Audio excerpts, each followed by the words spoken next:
Hey, what's up, players? Chicago and I back again, and today we're going to do another video in our Intel Bytes series because this is related to some things we've seen in the recent news as far as different attacks happening against Microsoft. This one in particular is the Print Nightmare one, but in addition to the older Print Nightmare one, because of the guy that makes Mimikatz has been exploding on Twitter there with this sort of thing. So pretty cool stuff. So I'm going to put this kind of in the Intel Bytes category, a little red teamish, but you may go ahead and try this yourself at your own workplace, your own company. Obviously, if you're the security person, not just willy-nilly. I mean, if you're actually someone who's supposed to be doing this sort of thing. So let's talk about this bad boy here. I'm going to call this one Nightmare on Spooler Street. Creative name, because it has to deal with the print spooler. Print spooler? What? Yeah, print spooler, man. Been having some attacks going on all the way back in Stuxnet days. You remember Stuxnet? Yeah, that's where we saw the print spooler make the news as far as the different exploits being used in that particular one there. And they really haven't done anything too significant to fix print spooler because there seems to be some real issues. So I don't know really what's going on over there at Microsoft as far as getting this one knocked out, because it's been a decade trying to get around this particular problem. But let's talk about the original Print Nightmare one that came out. So originally the Print Nightmare had come out and it talked about this print spooler deal and also this thing for remote code execution, which is the RCE. And originally it had something to do with this RPC add printer or driver EX function right here, used to install a print driver on a system. So obviously, if you're going to be using a printer, whether it be something you've connected to or maybe even something over the network at your workplace, there's going to be print drivers that are needed to be able to send the jobs. And of course, the print spooler is what is kind of the queuing service, is what queues these up for different tasks and jobs that are being sent for printing. Says here, one of the parameters to this function is the driver container object, which contains information about which driver is to be used by the added printer. The other argument, DW file copy flag, specifies how replacement printer drivers are to be copied. An attacker can take advantage of the fact that any authenticated user, there's the key trigger right there, authenticated user. Now, in this case, the issue had come out originally that this was both a remote and a local exploit. When they put their first patch out, it was to patch the remote portion of it, but the local one still remained. And then more things happened, and we'll talk about that. So in this case here, specifies how replacement driver and specify a driver file that lives on a remote server. So essentially, you're saying, I want to go ahead for a print server that's somewhere else, which in most work cases, that's where it's at. The printer is not attached to your workstation in your cubicle. It's usually going out over the network to a print server, sending jobs to it and such. So depending on what you're using for a print server, this is kind of where they're driving at here, where they talk about different remote servers and such. So this one here is basically using things like your RPC and your SMB and stuff for remote execution of this sort of thing. So in this case here, it says Microsoft released an update. It is important to realize that this update does not protect against public exploits that may refer to Print Nightmare or this separate CVE right here. So on July 1st, Microsoft released this particular CVE, and it's similar but distinct from the vulnerability. So originally they did have an update for another print spooler exploit that was going around that was not critical. And so people were confusing and saying, well, why is everybody up in arms about this? Your update here is not shown as a critical update for this print spooler thing. That's because it was a different attack altogether, and it was around the same time frame, so it was confusing for people. In this particular case, this one, I believe, had fixed the remote side of it, if I'm not mistaken. So it says here's the impact. By sending a request to add a printer, by using RPC, remote procedure call, add printer driver EX over SMB, which is your server message block, and that's going to be operating typically on port 445. Maybe you may notice the word CIFS as well. So very similar. And if you're thinking about Linux, now you're moving into like NFS and Samba and things like that. Similar things. If you're coming from a Linux background, for instance. Or RPC async add printer driver over RPC, a remote authenticated attacker. Keyword remote authenticated. So in this case here, it kind of can influence how you do a risk rating, because when you actually rate risk and you use something like the CVSS 3.0, there's some things in there like attack complexity that you add in. In the case of attack complexity, if anybody can do it unauthenticated as well, now we're raised up high on our risk factor. But if there has to be some sort of actual authentication that had to have happened for this attack to happen, it can lower the risk. It doesn't mitigate it, it just lowers it. Same thing with if it's a man-in-the-middle attack versus an outside-in type of attack. You rate your risk accordingly to that kind of information. So this also came around the same time, if I'm not mistaken, where they were publishing and selling on the dark web. They were selling some RDP credentials that were hacked and for different companies. And it really wasn't that expensive. I think it was anywhere from $3 on up. It really wasn't too expensive. I don't know exactly what the $3 got you or how many it got you. I just know they were kicking around and there was a lot of people grabbing RDP credentials that people have scraped or gathered through nefarious acts of different companies out there. So for instance, if your company had credentials in this particular database dump, the attacker then would use that to do an RDP if your company allows external in RDP, which I don't really recommend, but in this case, let's just say they do. They could use that authenticated RDP credential to authenticate into the network from the outside, then perform this particular attack. Because again, it has to be an authenticated attacker to be able to execute arbitrary code, it says here, with system privileges. So there's a difference between system privileges and admin. Okay, so admin, think of admin kind of like right hand to the king and system being king. Because that's kind of like the God mode, if you will, when it comes to Windows. Think of it kind of like root a little bit with Linux in the same mindset. And it says here, a local unprivileged user, keyword local, may be able to execute arbitrary code with system privileges. So the idea is this is a privilege escalation. So if I was authenticated and I work at the company and I'm local, I can still try to perform this particular attack and go from a local command prompt, let's say, to a system command prompt. That's the intent, okay? That's what we're trying to do. All right, so that is kind of where things were left off for a while.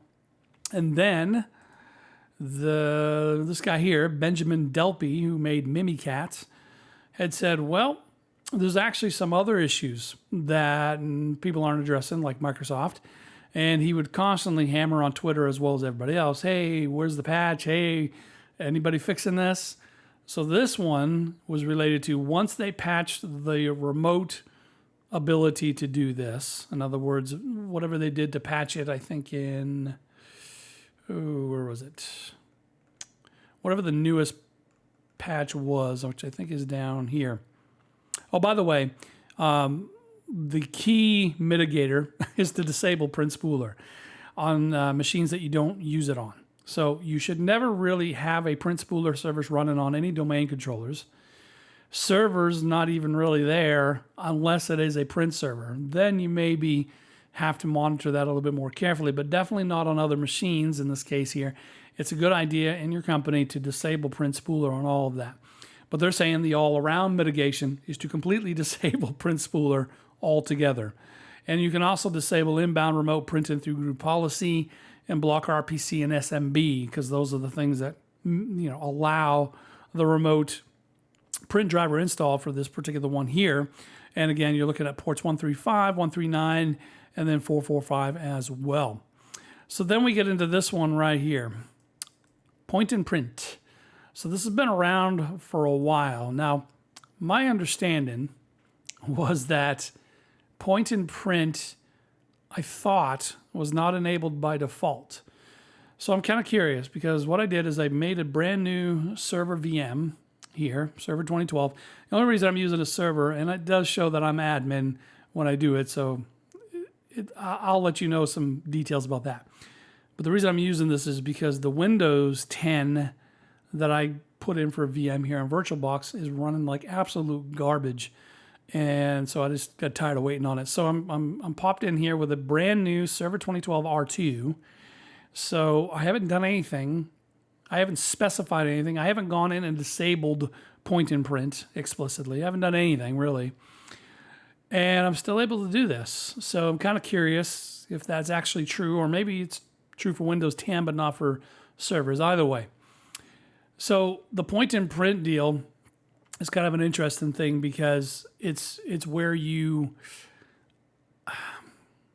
allowed to communicate with an outside server and install that particular printer. I'm not explaining it very well. Let me, I'll put it here, point and print. Let's just get it right from the horse's mouth here. Point and print. All right, so right here, point and print. So it says refers to the capability of allowing a user, keyword here, a user, not admin, on a Windows 2000 and later, you guys remember 2000, ME? Client to create a connection to a remote printer without providing disks or other installation media. All necessary files and configuration information are automatically downloaded from the print server. Keyword here is all necessary files. So while the requirement for Microsoft is that the digital signature for the driver or the print driver has to match whatever their stipulation is. I forget what they're using, WHQL or something like that. While that is true, the same does not apply for the additional files that doing point and print allow you to download in.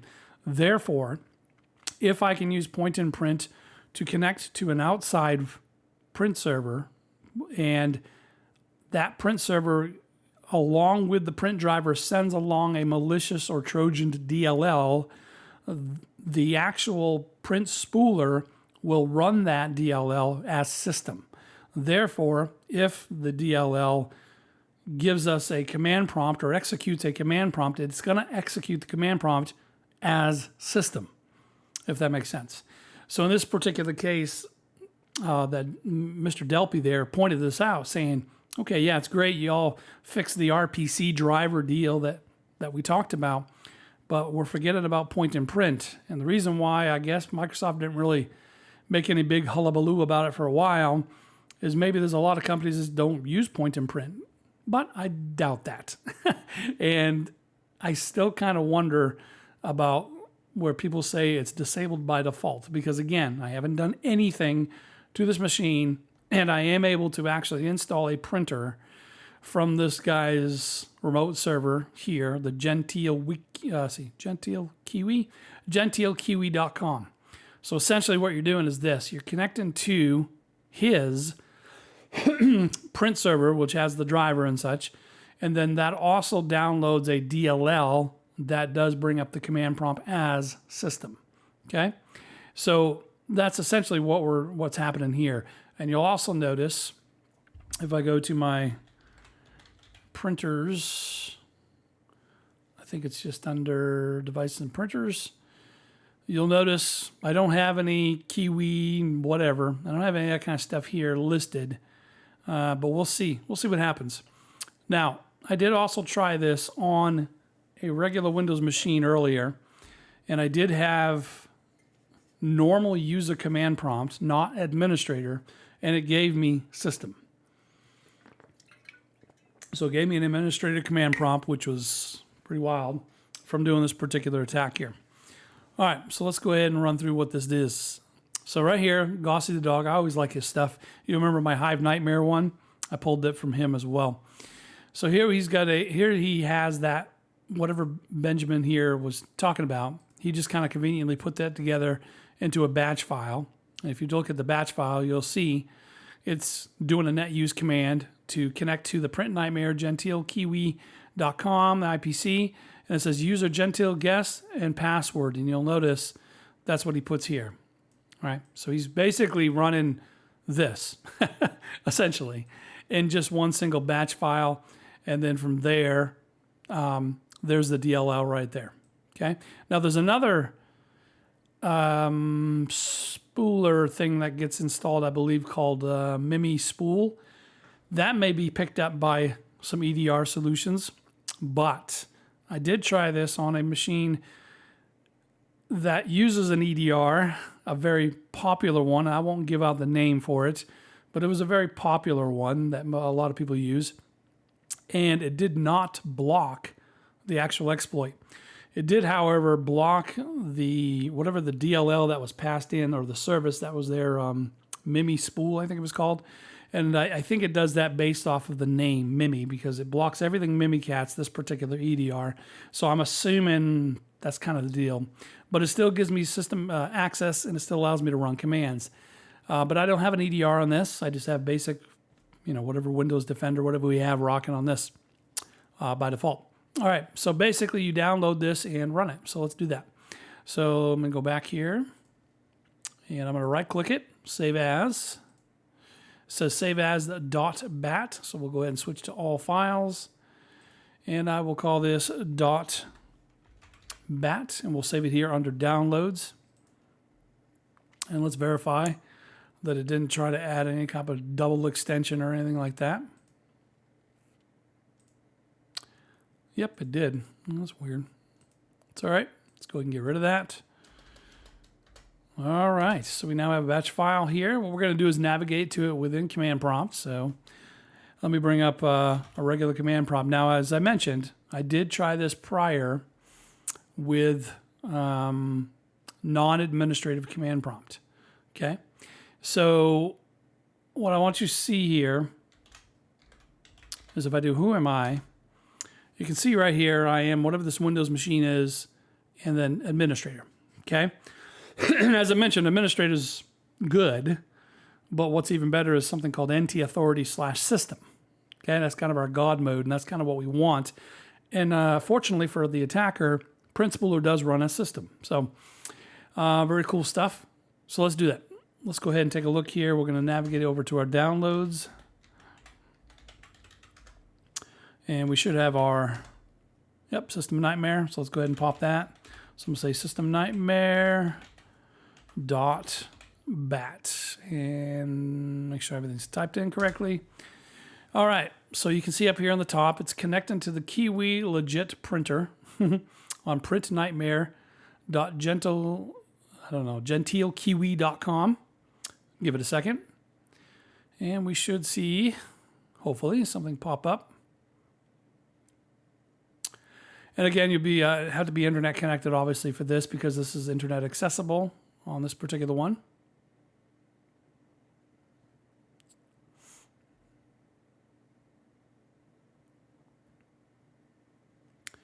And there we go. So we got another prompt that comes up. Wait for it to finish this installation real quick here. Now, you're probably thinking, well, no big deal. It just says administrator. Yeah, but check this out. Who am I? Pop, pop, pop, another server drop. NT authority system. Pretty crazy, pretty crazy. So if we go now over to our drivers and printers, I'm betting that we see a nice little Kiwi one in there somewhere. What was it? Printer? All right, devices and printers, and a bada bing, bada boom. There we be. Kiwi Legit printer on Print Nightmare, gentilewiki.com. Or Gentle Kiwi, I'm sorry. So, yeah, you can see that this actually does work. And I believe also, if I'm not mistaken, there's probably also a particular something else running here. Let's see. I'll have to look and see. I think there's something MIMI something that is also running. Let me go ahead.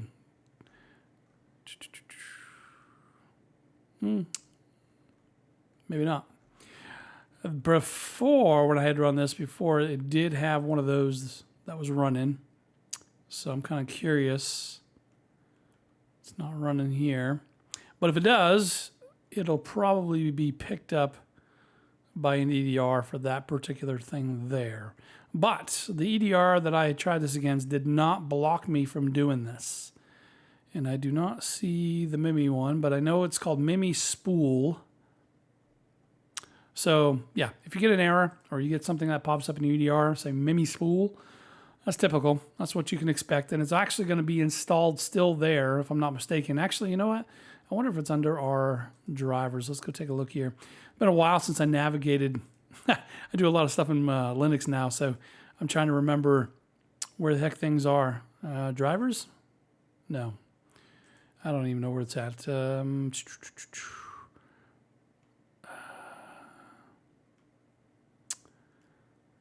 I'm probably just wasting my time here. Is it under System 32 and drivers? Yeah, let me look. Nope. Okay. I'm just wasting time on this, so I'm not going to do any more of that. But I had seen it I had also seen it show up there as well. I can't remember where it was. But anyways, you can see there that is an issue. And the point and print is something that will cause this problem. Now, for a long time, when this guy put this out, I think, when did he put this out? Does it have a date? July 17th. Okay, he put this out July 17th. And I think he actually did it earlier than this. I think this is just where he posted the POC, but I think he had mentioned it earlier than this. It took Microsoft until August 10th. I don't see where it's at. Here, yeah, right here, 10th. It took Microsoft till August 10th to actually try to go ahead and change something here. And this is what they did. They said by default, normally, all this time, it's been that you as a standard user do not have to be admin to be able to go ahead and connect out, use point and print to connect out to a print server and download the print driver. And that was obviously the issue that we see. So what they've done with this new push out that just came out August 10th, and it's going to be in the next run of security patches or whatever they do. And what it does is says that by default now, only admins can use the point and print to point out to wherever. Regardless, that's good. And that's something you should probably patch, obviously. But you can also go ahead and just disable point and print. So if you can't really think of a reason why you would even have or use point and print, disable it. Okay? Now the print spooler one may be a little bit more wide-reaching, and it may have a little bit more problems than that. So that one there, you may just say, I'm going to disable it on everything but print servers. But point and print, I don't know if I can come up with a good reason to keep it around, especially due to this particular problem, that it still can be bypassed. And the reason why I say it can still be bypassed is because down here, it says, while not recommended, customers can manually disable this mitigation with a registry key. So essentially, if someone has access to the registry, they can modify the registry key and turn off what this patch does. So I'm sure they'll come out with some good stuff for that in short time here. But at least they're doing something. So I'll give them that.